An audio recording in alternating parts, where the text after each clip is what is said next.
100 days into our mandate, we stand by the European choices in the political guidelines, and we doubled down on them. We appointed the first ever Commissioner for Defence, a move that now, 3 months in, feels not just necessary but the right thing at the right time, because we have clearly entered a new era of harsh geostrategic competition. We see that some shut themselves off, sow uncertainties, and strive for short-term gains. I want to be very clear that Europe stays open with partnership and outreach, and we offer what is very important, predictability and stability, valuable features this time. From day one, we engaged in building new partnership and strengthening old ones with countries and regions big and small. As you are aware, we forged landmark agreements with Switzerland, with Mexico, with Mercosur. With Mercosur, we achieved a major breakthrough in the negotiations that lasted more than 2 decades, and we created a market for consumers of 700 million people, while protecting vulnerable sectors. We reignited trade talks with Malaysia. We re-engaged with the CARICOM countries. And in India, the world's largest democracy, which I visited last week with the College of Commissioners, we deepened cooperation on trade, on technology and innovation. I agreed with Prime Minister Modi to aim for a conclusion of the free trade agreement still this year. So for me, forging these partnerships is essential, because we have learned the very hard way that sourcing products we need from partners we trust is the best way to avoid overdependencies or to avoid vulnerabilities and blackmail. And this is, of course, the best way then to build strong economies. Now, all this work, prosperity, security, the democracy, all this work begins at home. And therefore, let us shed a light on what we did at home. First, on prosperity. Since the start of the mandate, we have delivered 8 initiatives to make Europe more competitive, and 3 more are in preparation. We started with the competitiveness compass. As you know, this is the translation of the Draghi report into a Commission communication, basically showing the roadmap ahead of us, our North Star for a stronger, more prosperous Europe. And it works hand in hand with the Clean Industrial Deal, here supporting energy-intensive industries and clean tech, the joint roadmap for decarbonisation and competitiveness. And the day we agreed the Clean Industrial Deal in College, I also discussed it with the European industry at the Antwerp Summit. Now, in parallel, we're zooming in on sectors that are key for Europe's industrial base and are undergoing the biggest transitions. So this is the reason why I started engaging directly with agriculture, the agricultural sector. We have now the vision for agriculture. I engaged directly with the automotive industry with a strategic dialogue for the automotive industry that resulted in the action plan. And we started the dialogue with the steel industry, and an action plan on steel will come soon. Others will follow. Other strategic dialogues will follow. In parallel, we are busy cutting red tape. You are aware of the 2 omnibuses that started. And last but certainly not least, this week I signed a new pact for European social dialogue, and we proposed the union of skills, because the social market economy is at the heart of the prosperity of the European economy. On all these, the direction of travel was always clear. What has changed in these 100 days is the new sense of urgency, because something fundamental has shifted. Our European values, democracy, freedom, the rule of law are under threat. We see that sovereignty, but also ironclad commitments are called into question. Everything has become transactional. So the pace of change has accelerated, and the action that is needed has to be bold and determined. Consequently, this week brought unanimous support for Rearm Europe. You're familiar with the 800 billion package for defence. And that is historic.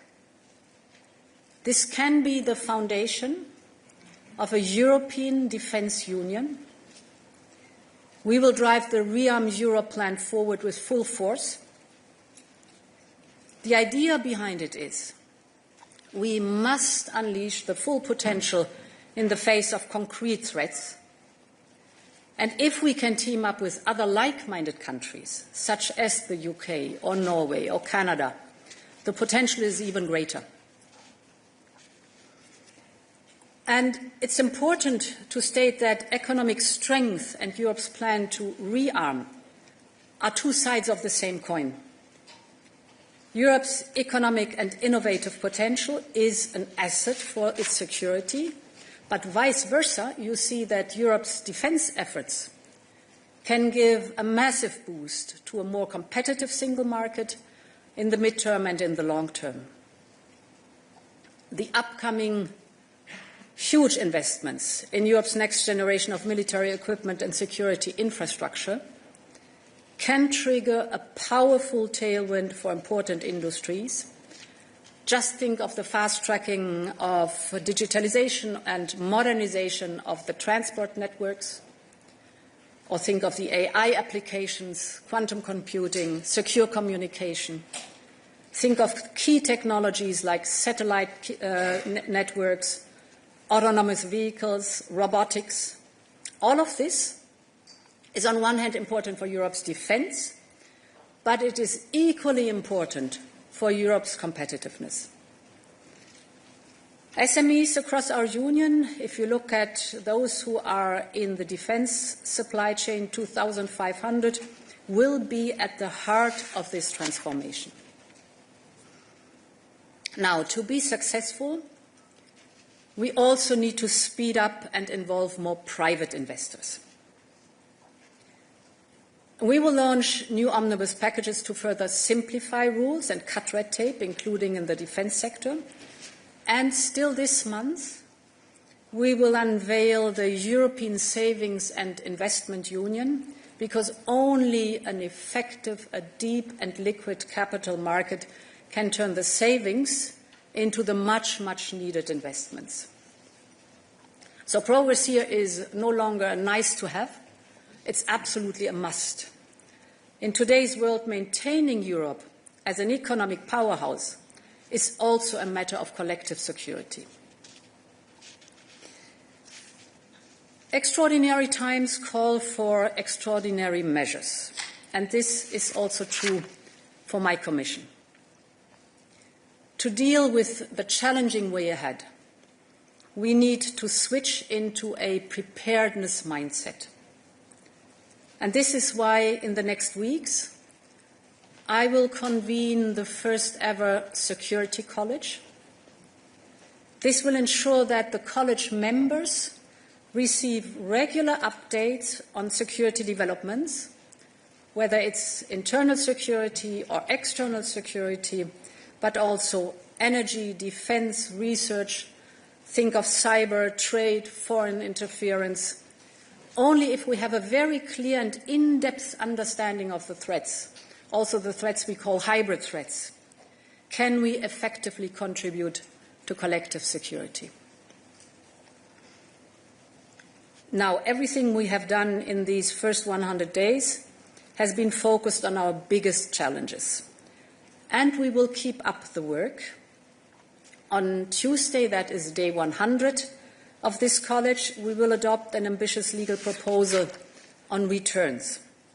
Returns is a key element of the Pact of Migration and Asylum. We will propose common rules for return. with the new European return order and mutual recognition of return decisions by member states. So we want to put in place a truly European system for return by proposing a regulation with simpler and clearer rules, preventing absconding, and facilitating the return of third country nationals with no right to stay.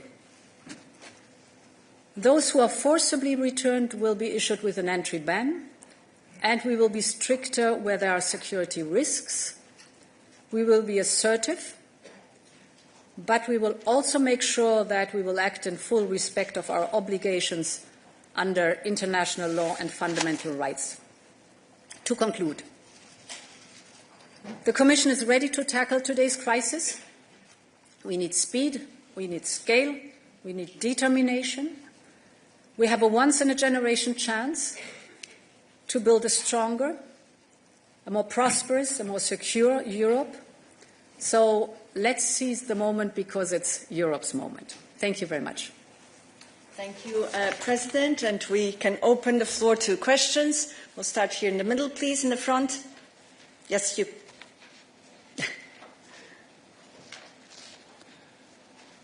Thanks a lot. Thomas Kutschka with Frankfurter Allgemeine Zeitung. Madam President, my question is on defense, specifically on the white paper, which is due in about 10 days now. So in a general sense, what do we expect of this paper now that the Commission has already launched a number of initiatives for the previous UCO? And with two specific points, please. The one is the last European Council has called upon the Commission to propose additional financing resources. And there's clearly a wish of many member states that this includes Eurobonds. So could you please update us on what your thinking is about this, given the changing circumstances? And the second issue is nuclear. I think the Commission has been tasked to explore the full range of options for European security in the white paper. So would this also, or could this also include the nuclear dimension? And do you see any role, a potential role, for the Commission in advancing this dialogue that French President Macron has launched? Thank you. So let me start with the last part of your, I would say 3 parts of your question. Nuclear deterrence is and will always remain a purely national prerogative. So the Commission has no comment on that one. The second part of your question was about the white paper. Indeed, we issued now, or we proposed the 800 billion package, Rearm Europe. But this is one part that looks at giving the member states fiscal space and creating fiscal space also for joint procurement, which is so important. Of course, in addition, also the private sector. But a white paper is much, much more than that. It's first of all an analysis of the threat scenario that we are confronted with so that we know what's going on and what the state of play is. Then proposing, of course, actions or reactions to these threat scenarios in the analysis. And then there are many, many topics. For example, if you look at the future of the defense industry, the defense industry has to substantially change. There will be consolidation. There will be much more speed and scaling up, has to be much more speed and scaling up in the defense industry. It has to be structured differently to really meet the demands that are coming. Also, the important role of being complementary with NATO. I keep emphasizing, and I think it's very important, that we will not reinvent the wheel, but we will build on the very successful coordination with NATO when it comes to standards and norms, or when it comes to the analysis of where do we have the gaps. So there's a wide range of topics that have to be discussed, and this will be part of the white paper. Now, financing options. So whatever the financing options are, we will have to raise money. So also the new instrument that we are creating, the 150 billion, you have to raise money for that. The Commission is borrowing against the headroom and then on-lending the loans to the member states. The same is with the triggering of the national escape clause. Of course, the member states have to go to the capital markets and raise money for these defense expenditures. So however you then shape in the very end the handout of financial means, we will have to raise money on the capital markets. And of course, then is most important that this push in the defense industry, which I described in a few sentences in the introduction, will have, if we do it right, an enormous effect on our industry, because this is really going to the frontier of innovation and development and speeding up with scale the production that is so necessary for our defense posture. And we move on. Yes, Dan, please.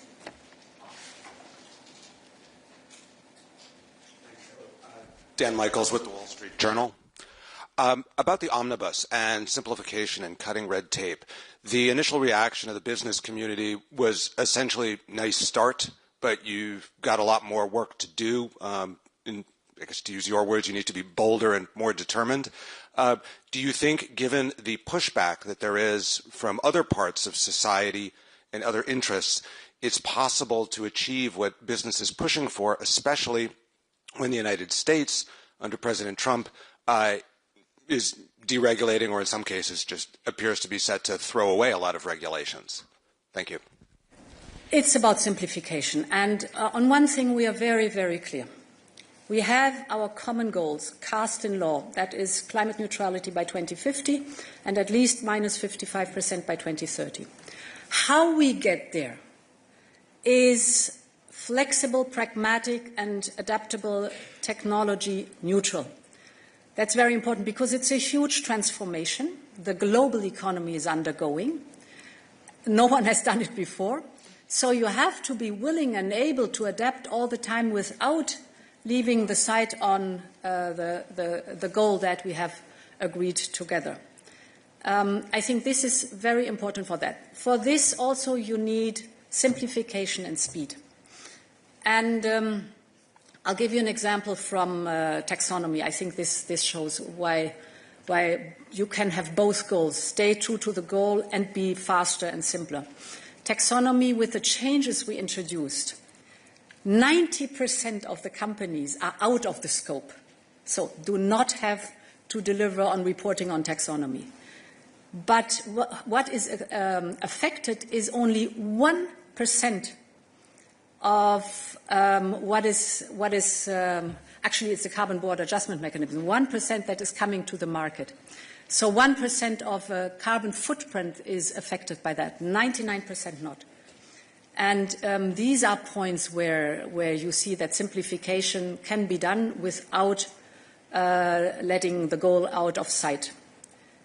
So, yeah. Yes, we proceed here on the right. Virginie.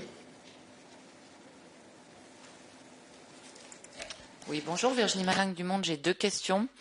La première, à propos des États-Unis, vous continuez à en parler comme un allié. J'aimerais savoir ce qui, dans le comportement des États-Unis depuis 6 semaines, vous fait penser que c'est encore un allié, d'où ça sort. Seconde question, pour rebondir sur la question de Thomas, vous avez dit des temps extraordinaires appellent des réponses extraordinaires. On parlait là de défense. Vous avez annoncé que vous alliez convoquer un collège de la sécurité. Mais sur les questions de financement, là, encore une fois, je reviens là-dessus, les États membres vous ont demandé d'explorer des pistes pour qu'il y ait plus de financement. Quelles sont les pistes que vous pensez pouvoir explorer au-delà de ce que vous avez d'ores et déjà annoncé pour les 150 milliards et l'espace budgétaire? Est-ce que c'est le mécanisme européen de stabilité, un emprunt commun, autre chose? Enfin bon, parce que vous nous avez parlé de l'union des marchés de capitaux, rebaptisée union de l'épargne, j'ai oublié, je ne sais plus quoi. C'est la même chose, mais côté public, où est-ce qu'on peut trouver de l'argent et comment? Merci. Yeah, I mean, it's a huge amount that we are offering now to member states or for joint procurement, 800 billion. So that's enormous.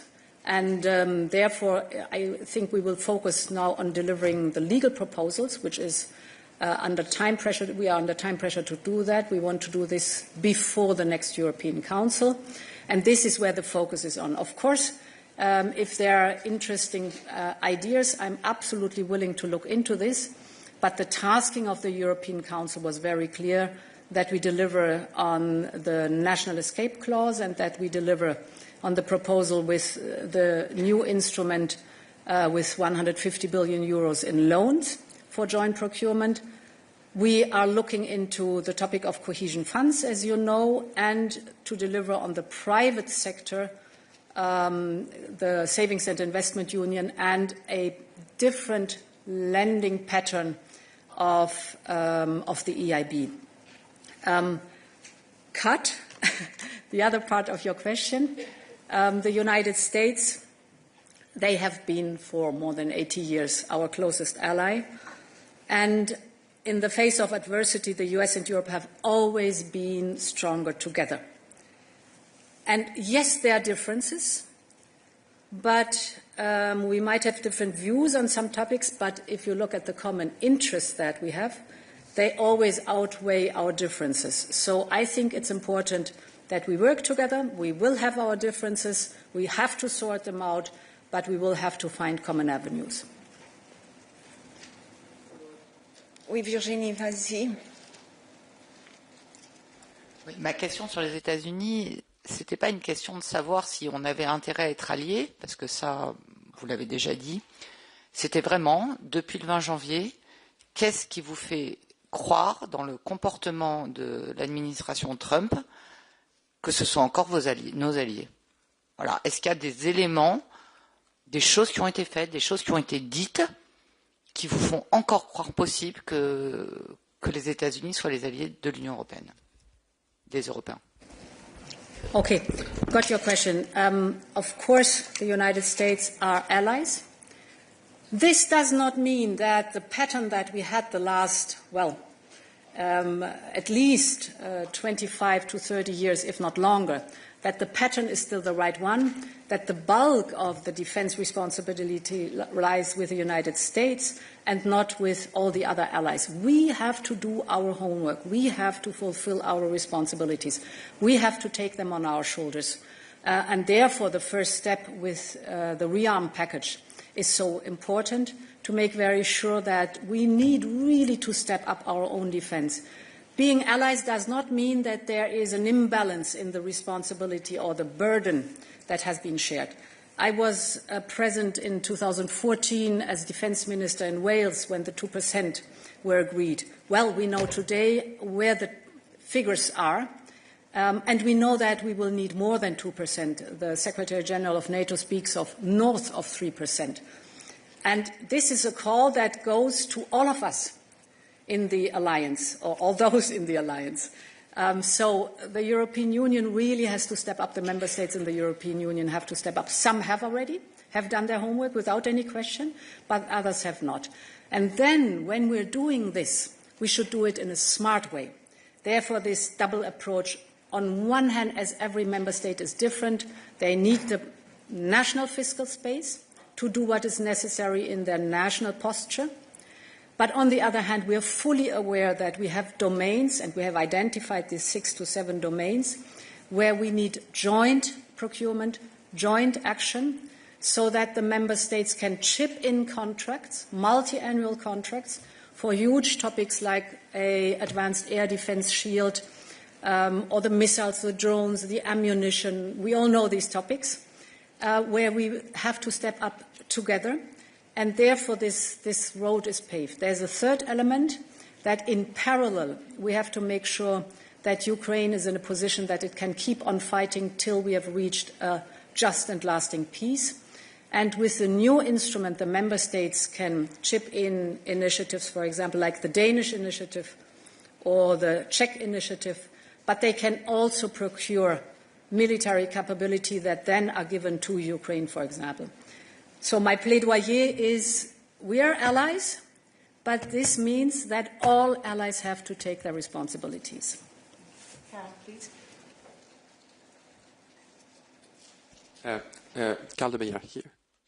Yes, for the French daily Les Echos. I would like to know the consequences of the new, the latest events on your thinking about the next budget, because we expect a proposal in July already. So do you think we must totally rethink the budget as it is today? And do you sense, given the urgency that we witness now, do you sense a willingness from the member states to go far beyond the 1% of GDP that we have now? Well, I think it's a bit premature to talk about the size of the budget, but of course we have to rethink the budget, because this budget has been forged or shaped 5 to 7 years ago, and the world was a completely different one. So with the eyes of today, we will have a proposal that will come mid-summer, so also time to mature for this proposal, and then we will discuss with member states. What I see is that member states fully understand the urgency that we have to step up in competitiveness, in security, and in protecting our democracy. This is absolutely clear, but this is, of course, no blank check to put in whatever we think should be in, but it's still a matter, of course, of negotiation. So without any question, it will be different, the budget, but we have still a lot of time to negotiate that. Susanna, please.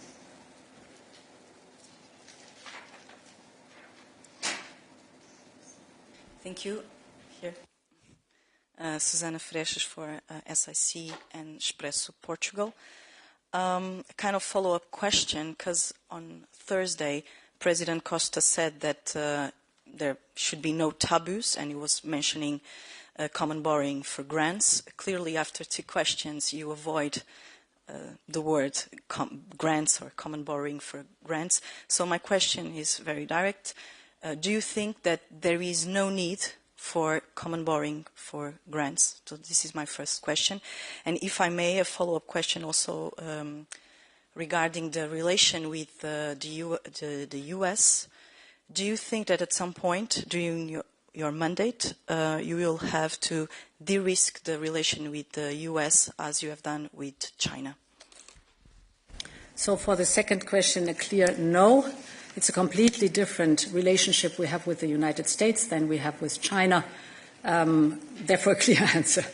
And for the first, what the first question is concerned, where I put my emphasis on right now is, 3 days after we proposed the package to the European Council, that my task now is, in the next 2 weeks, to deliver a concrete legal proposal. Nothing is off the table. I'm open for whatever is necessary. Get me right. But to start a debate 3 days after we've done a proposal that was unanimously supported, with a lot of positive replies from everywhere, to come with new thoughts, I think is too early. As I said, nothing is off the table. I'm willing to explore whatever member states, and they've asked for other things too. We can discuss then other scenarios in the next European Council. This is the decision of member states and, of course, the president of the European Council. But my task now, 3 days after such a big step forward, it's unprecedented that in defense we are supposed to provide this enormous possibility to the European Union. I focus now on the legal proposal, which will be tricky enough.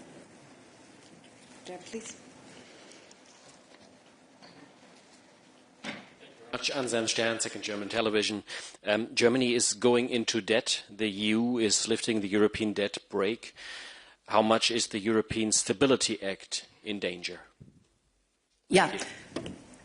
So this is a very clear, fine line that we have to walk precisely, indeed.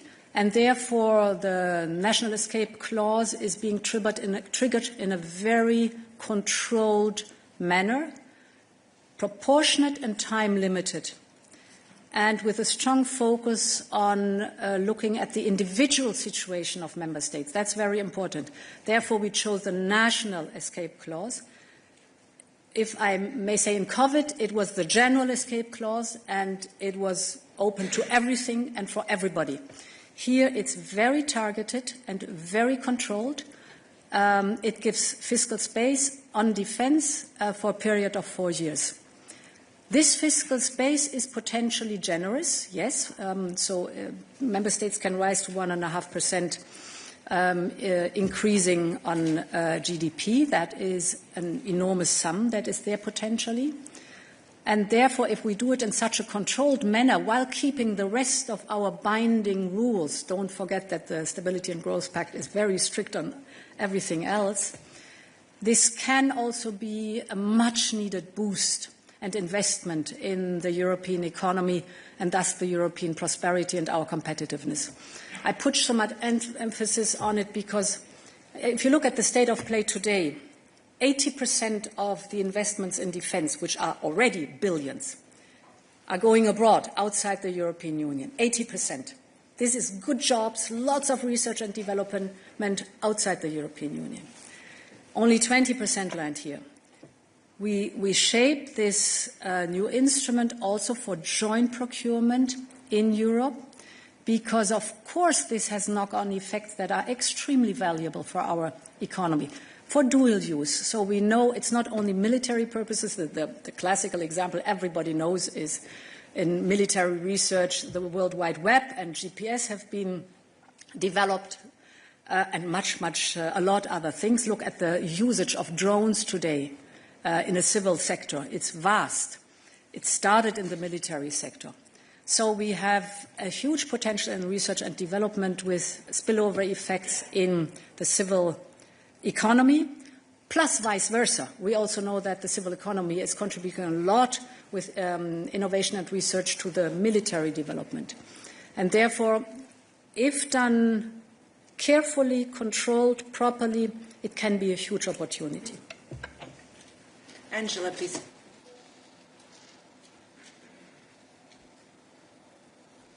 Yes, Angela Mauro of Post Italy. Thanks for the opportunity. You've just said joint procurement for expenses in Europe. And my question is, as there is a big discussion, there is a discussion on the Buy European clause between France and Germany.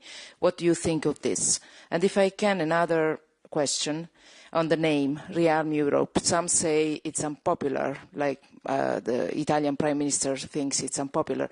I think you don't repent the choice. Can you explain us why? Thanks. So the name describes what is happening. I mean, if you look at the history of the development of defense investments and expenditure, I think we were around about 4%. At the end of the Cold War. Then, rightly so, there was a reduction of defense investments.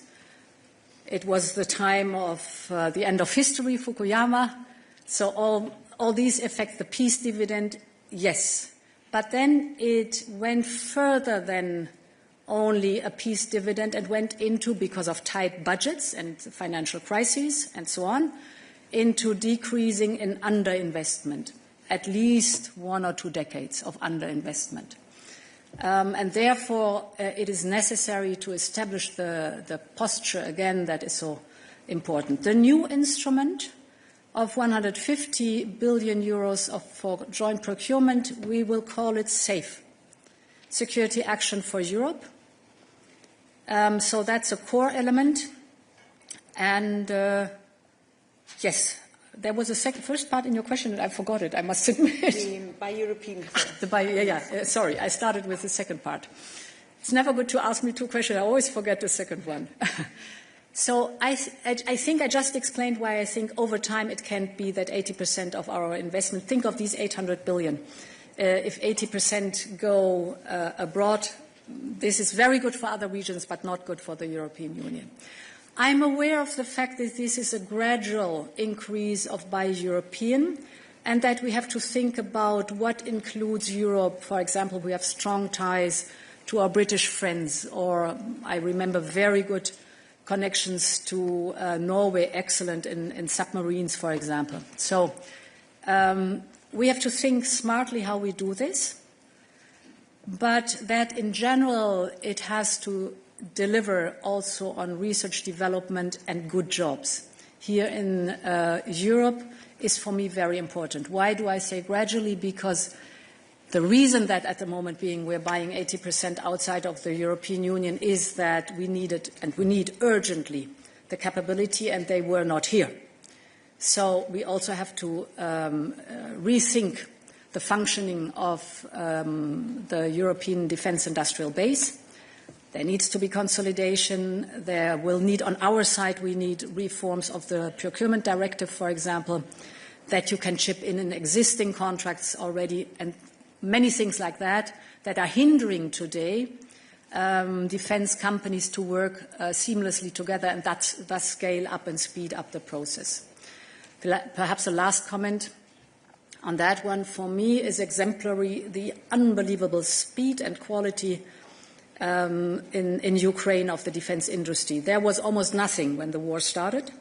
And if you look today at the multitude of highly agile functioning startups in Ukraine producing drones, armored vehicles, etc., cheaper, faster and more intelligent than it happens here, we know where the task is. So the defence industry of the European Union is now going to Ukraine to understand what is the difference that they are showing here, and this is the way for us to act. Jérôme.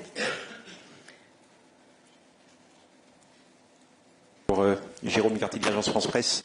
Vous marquez les 100 premiers jours de votre second mandat. Donald Trump va bientôt marquer les 50 premiers jours de son second mandat aussi. Et depuis son retour, il a multiplié les attaques contre l'Europe, soit directement, soit par la voix de son vice-président. Vous avez évoqué aussi la nécessité d'un dialogue avec Washington, et on a le sentiment très net que la Maison-Blanche n'est pas pressée de rencontrer l'Union européenne. Est-ce que vous croyez aux vertus d'un face-à-face avec Donald Trump, et est-ce que vous travaillez en ce sens? Est-ce que vous souhaitez le rencontrer, en d'autres termes? So I first met President Trump when he was in his last year of his first mandate, and this was the first year of my first mandate. So we've met already. We had a phone call. We spoke with others in the G7 VTC. So there are contacts, but I think also we will have a personal meeting when the time is right. And this is the state of play at the moment being. Yes. Alexandra, please.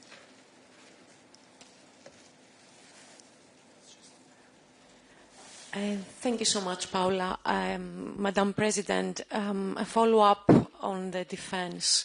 Of course, your proposal received unanimous political backing on Thursday. However, there is some discomfort in some member states about the possibility of these initiatives to open, you've mentioned yourself, to like-minded EU partners. I'm from Greece, Alexandra Voudouri from Greek Daily Kathimerini, so I think you know what I'm referring to. Are you planning in the white paper to consider these concerns? And second question, if I may, 100 days, too many initiatives, too many plans. Would you have done anything different? Are you happy with what you delivered today? Thank you. Yes, I'm happy with what I delivered today. No, seriously, if you would have asked me, I don't know, 6 months ago, I would have very strongly focused, of course, on the prosperity part, because there was a good reason why at the end of my last mandate I asked Mario Draghi to write this report, and it came out as an excellent report, in my view, as an excellent report, so I knew focus on that one and be really strict on that one. But many, many other things, little did I know how much the world would change. Now, what like-minded countries is concerned, indeed, we have to find a good formulation and a good frame to work on that one. And you exactly described what we're doing right now. We're listening to all of the different interests and stakeholders to find a balanced approach. But I hope I explained understandably what the trade-offs are and how important it is here to find the right balance in the white paper then. Good. There in the back. It's Dorota from Polish Public TV, so Central Europe at least. I also have two questions. The first one, what makes you feel that this 800 billion euro is a historical, huge amount of money? It's similar to the fund that was made for the COVID pandemic, for the recovery Europe. Whereas this fund was to buy the mask, to buy the vaccines, and in some countries like closer to Russia, so the Eastern Europe, the Nordic countries, there is already a feeling that it's simply not enough. Out of 800 billion euro, we only know this 150 billion that is sure because it will be this joint procurement. We don't know if 650 billion euro will be used and how. And if the Russian soldiers come to Poland or another country, so we cannot just announce lockdown to the citizens. And the second question, the Commission was planning to announce to stop import and buy Russian energy sources. Actually, it was supposed to be announced in February, and it disappeared from the agenda of the European Commission. And there are some media reporting says that it may be connected to some plans of restart of Nord Stream 2 with American participation. Thank you. Yeah. First question. Let me have a look. Yeah. So first of all, Next Generation EU came towards the end of the COVID pandemic. And it was meant, of course, not only for the short term, but as you recall, we had a sharp decline in economic activity because of the lockdowns in COVID and huge problems of the economy to restart again. And therefore, Next Generation EU was the much-needed investment push to give an incentive again to the economy to open. And then you see we had a sharp decline and a sharp increase again of economic activity. What we wanted to prevent with this 850 billion Next Generation EU was that you have a sharp decline and then very slow recovery following after. And for that, this massive investment boost was there. And it helped a lot. It helped a lot. I say that this 800 billion for defense is so historic because investing in the economy is a known pattern of the single market, of course, for the European Union. Investing specifically in the defense industrial base is very new at that scale for the European Union. It's a discussion that was always very strong in NATO, but now it's a discussion that arrived also, rightly so, in the European Union because the European Union has to care for its own military posture and has to be able, as I've described, to face the threats that we are seeing. So this has never happened before with that intensive and this focus, and it is the right move, I think. Your second question was on Russian gas, correctly. So it's worth to look at the political guidelines where I commit very clearly to phasing out the Russian gas, and I stay, of course, committed to that one. This is an absolute must. We've been successful, but we always see, of course, that there are loopholes where we have to be careful and that we have to work on. And the fact that we excluded or tried to get rid of the over-dependency on Russian gas caused also enormous trouble energy-wise, but I think it's also a proof that when asked to act in a joint manner, what we did, you can get rid of this over-dependency and develop a secure and affordable energy market. One of the points where it's always worth to look in, Repower EU is still working, and the purpose was and is to get rid of our dependency, and the affordable energy action plan that we have just issued, I think, last week, is also a very good roadmap to see how we're going to want to move forward on that topic. Jennifer, please. Thank you. Jennifer Rankin from The Guardian. It's over here. First of all, a follow-up. What would Norway and the UK have to do to be included in any Buy European provisions? Would they, for example, have to agree to stop buying US-made defence equipment? Could you sketch out your thinking on how to include non-EU countries in Buy European? And secondly, I really wanted to ask about Ukraine, because at the last European Council there were a lot of discussions about the medium term and the long term. But can you give us a sense of when you expect agreement on the Kaja Kallas initiative, on what steps the EU will be taking to support Ukraine to provide military aid this year, given how critical the situation is and the gap that has opened up with the very big gap from the loss of US aid? Thank you. So, the non-European Union countries, the first part of your question, if you look at the pattern of the defense industry, you see that there are already very strong ties. So companies are already working cross-border. We do not have to reinvent the wheel. We have to think about a smart mechanism, how we can use this cooperation that is already established and at a high level of quality. I wish for more speed, but the level of quality is very high. Ukraine, we have made sure that the financing gap for the economic survival of Ukraine is closed this in 2025, focusing on this year. And indeed, I mean, if you look at what the European Union delivered overall, it's 140 billion euros, and this includes the economic survival or stability of Ukraine in the year 2025. If you look at the military supply, 52 billion euros have been worth military equipment have been supplied to Ukraine, actually on par with the United States. Here we will have to step up without any question.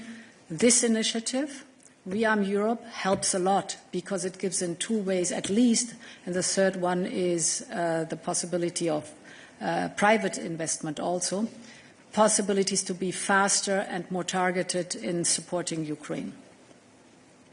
Good, and we cannot forget our colleagues online, so we turn to Momchil. One question from online. Yes, hello. We come to you, Momchil. Good afternoon.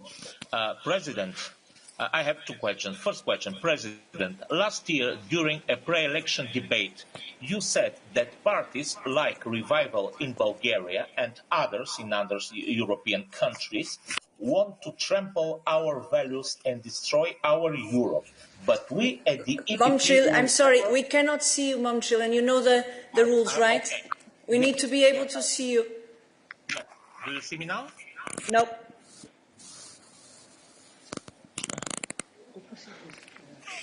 Oh. Yes. Okay, I'm sorry, Momchil. We'll have to proceed here in the room. So, Mark, please. For once, I'm happy IT doesn't work always so well. Sorry, Mark Papercorn. I have one question only for you. It's about this security college. When is this security college going to start? How many commissioners and who will be part of it? How often will they meet? And what is their task? Are they preparing conclusions? Because then you get a kind of a division between A and B commissioners, and you know how sensitive this is. Thanks. So the Security College will include all the commissioners, because you've just given one very good explanation for it. But the second is, if I may say so, that almost every topic could be involved. If we think back 4 years, never would I have been able to foresee how topics can be instrumentalized to drive a hybrid attack against us. Let's start with Russian gas. 4 years ago, we saw that Gazprom is not filling the gas storages as it should, but we did not draw the right conclusions. That was before the war started. So we saw it, we were worried, but little did we know, or no idea did we have, that this is the beginning of a hybrid attack on European energy security in order to force us not to support Ukraine. So instrumentalizing the overdependency. And then, of course, the storages were not filled appropriately, and Putin cut us off the Russian gas. The same was 4 years ago, a bit more, or 3.5 years ago, before the war, when all of a sudden migrants, mostly from Iraq, were at the Polish border. And Putin knew very well at that time this was our soft spot, and used migrants to drive a hybrid attack. We were used already to massive cyber attacks and all these topics. But by that, I want to say this is the Commissioner for Energy and is the Commissioner for Migration, for example. Without all this knowledge about hybrid attacks, we would never have thought in this wider sense. And therefore, the mindset of preparedness, as we have it displayed in the Minister report, that you have to be wider in analyzing the threats, is an important conditio sine qua non for the whole college, for the Security College. Security College convene in due time. I cannot tell you the exact date, I'm sorry. How often depends a lot on the urgency, of course. So it will be convened more often now than it would have been the case 4 years ago, for example.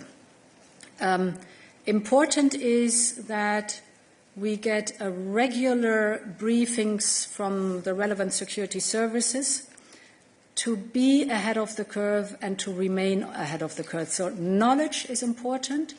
In-depth knowledge of the security services is important, the analysis of the situation, the understanding what is coming, and of course then the political steer on different fronts where we have to deliver. I think it's important because I realize also in the discussions that we normally have in the college, we are very focused on the files that we deliver during that day. That's good. But this specific focus on what is the security landscape, what does the security landscape look like, where do I have to be attentive, what do I have to prepare potentially for something that is coming to be then able to deliver when it's necessary. Henry, please. Thank you so much. Henry Foy, Financial Times. Two questions. The first one's very simple, yes or no. Do you think that member states who take a slice of the 150 billion could, if they wanted to, spend it on an F-35 US fighter jet? It's a yes or no question. And secondly, the Ukrainians will sit down with the Americans this week for negotiations over a peace deal. That's something you and other member states have been demanding, is that they're involved. Do you feel like Kyiv has an exact idea of what Europe can supply in any peace agreement ahead of these talks in Saudi Arabia, or do we need to talk more about that? So the contact to President Zelensky and his staff is very, very close. And it's built on trust that has grown over the last 3 years. We've basically gone through thick and thin. So we know that we are reliable for each other in crises or extraordinary situations, and that we can most of the time find solutions. Not always, but most of the times we find solution while working very, very closely together. And of course, the talks that hopefully lead to a just and lasting peace, the talks around security guarantees, for example, are talks where we often also explore what is possible, what is in the first line. For example, the strongest security guarantee, of course, would be NATO membership. That is at the moment not possible. Then the second element, the most important, is a well-equipped, functioning Ukrainian army, armed forces, and then you can go into detail. So there's a lot of very fruitful discussion that we have, and how do I say it in English? This is a common learning process also, because again, these are uncharted waters, and together we have to find the best solution. So member states nationally, of course, can decide what they want to do with their national military posture. Important is, and this is also, of course, the NATO military posture that is embedded in the norms and standards that are agreed together. This is important as a security matter. The joint procurement will be different. So there you can chip in or develop the possibility for joint contracts. Important here is 2 or 3 or more, 5, 6, 7 member states agree on a joint procurement domain. I think very important is what was not possible so far. You can come later to the contract without doing the whole process again. And these contracts can be multi-annual, for example, to give you an example for the features that we are discussing and putting on paper right now. Multi-annual also was not possible right now, a constant complaint of the defense industry. And of course, there are more possibilities for the defense industry really to deliver fast and effective. Good. David, please. Thank you very much. David Carretta, Radio Radicale, Italian Radio. You've said several times that the US are still ally. But after the decision that the Trump administration took on Ukraine, suspending military aid, suspending sharing of intelligence even for air defense, yearly detection of mass missiles, the fact that the Vice President has campaigned and is campaigning for anti-democratic forces in Europe, in the EU, would you say that the Trump administration is still an ally, or it's time to confront them in a different way? Thank you very much. So my position is clear. The United States are an ally in the transatlantic alliance. We have our discussion points without any question. And who am I to speak about? I just realized about the transatlantic alliance. From the viewpoint of the European Union, I think it's a very strong wake-up call and Europe's moment now really to step up in defense and giving ourselves the posture that we need. Yeah. Okay, good. So we're coming to an end. The final 2 questions. Here, please. Yes, you.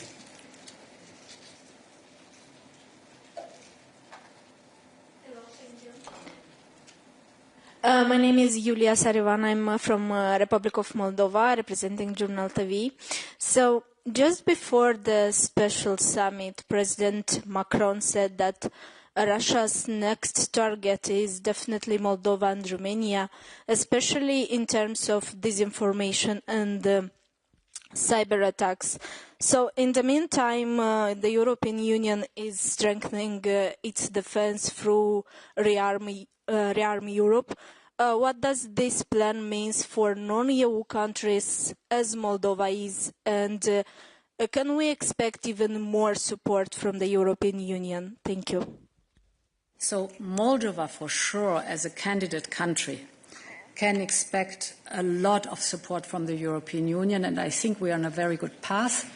With the growth plan, for example, we're working intensively on giving Moldova more access to the European single market in certain sectors. This comes with investment in Moldova's economy. So Moldova can expect that we stand by Moldova firmly and determined, and of course with the full support that we have given so far, and this will always also be the case in the future. Good. And there, please. Yes, you. Sorry, don't remember your name. James Cantor from the media Uscream. President, it's a bit of a follow-up on Dorota's question. Europe still buys tens of billions in Russian hydrocarbons. And of course we know those hydrocarbons, those revenues fuel the Russian war machine. At the same time, and this is a little bit the 100 days question, you have presided over quite a dramatic rollback of the Green Deal. How, and the Green Deal is, of course, supposed to hasten a whole of society move away from carbon and fossil fuels. So how do you respond to those who say there's a bit of an incoherence here when it comes to policies on climate, but also on security? Thanks. So the hydrocarbons from Russia. Our dependency on Russia, I try to get off the top of my head all the figures. Dependency on Russian gas was 45% at the beginning of the war. It was reduced by 75%, which is quite a big step. The dependency on coal was 50%, it's zero. And I think oil also was around 50%. Now, the figure I know for sure, it's 3%. So by that you see a huge effort to get rid of our dependency. If I look at the overall situation of Russia, it's a mixed picture. The sanctions are biting and having a very detrimental effect on the Russian economy. You see that they have skyrocketing interest rates and inflation is soaring. But what is still a source of income, not from the European Union, is the oil revenues. So we see that very clearly. A field where improvement globally should happen, or we could have a closer look at it globally. Now, that's a hydrocarbon with Russia. What the European Green Deal is concerned, very clear in the Draghi report. There are 3 elements where he's very clear on. The first is innovation. But the second, and therefore I'm mentioning it, the big pillar with Draghi is decarbonization and competitiveness. And basically my whole program is built on decarbonization and competitiveness because I'm deeply convinced that with innovation and decarbonization you can be very competitive. That's where I'm completely convinced about. If you look at the competitiveness compass, you see it as a red thread. If you look at the clean industrial deal, it looks at clean tech. And clean tech, of course, is not only, but also, for example, the whole renewable element. Not only, there's much more than that. So it's one of the big cornerstones or pillars of this mandate. I'm convinced that the future markets will be clean tech. And, I mean, we've discussed often, for example, why is China investing so massively in electric vehicles? Because they know that the future of mobility will be autonomous, electric and software driven. Why are the Gulf countries investing so heavily in green hydrogen? They tell me they sit on oil and gas and dominate today the energy sector. They also want to dominate the energy sector of tomorrow. This is why they are investing in green hydrogen, because they know these are going to be the markets of tomorrow. So this is not only a question, it's also a question of fighting climate change. But it's also a question that I'm deeply convinced that the economy will move into the clean direction, and we are leader in many technologies, but we have to stay leaders in many clean technologies, and for that the whole competitiveness compass is composed the way it is composed. And with this, we conclude our press conference. Thank you very much for your participation. Thank you to the interpreters, and a big thank you to President von der Leyen for her presence here today. Wish you a good afternoon. And in the meantime, the documents, the statement of President von der Leyen is already available for your use. Wish you a nice afternoon. Bye.